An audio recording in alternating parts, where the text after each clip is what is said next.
So this is interesting. They're saying that the Palisades doesn't have any water coming out of the hydrants because the reservoir is empty. That's what they said on television, because the reservoir is empty. This is interesting. So I'm a mountain biker around here, right? So I've been all over that mountain, like millions of times.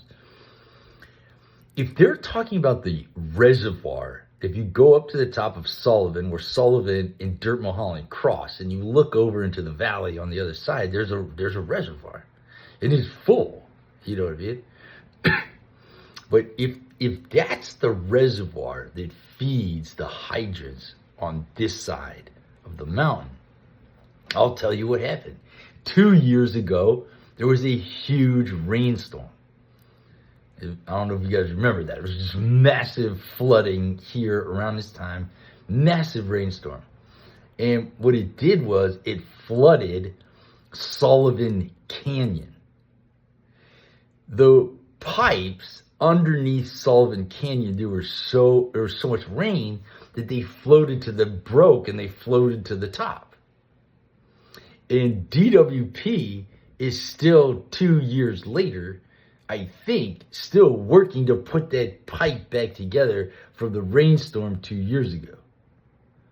So that'll be crazy. I've been in there so much, I talk to those guys, and I've just mountain biked in there so much, But if that's what happened, that the pipe, they never got the pipe together that runs underneath Sullivan Canyon, if that's the pipe that feeds the reservoir to the hydrants here, that's because of the rainstorm destroyed all those pipes 2 years ago. It's not because the reservoir is empty.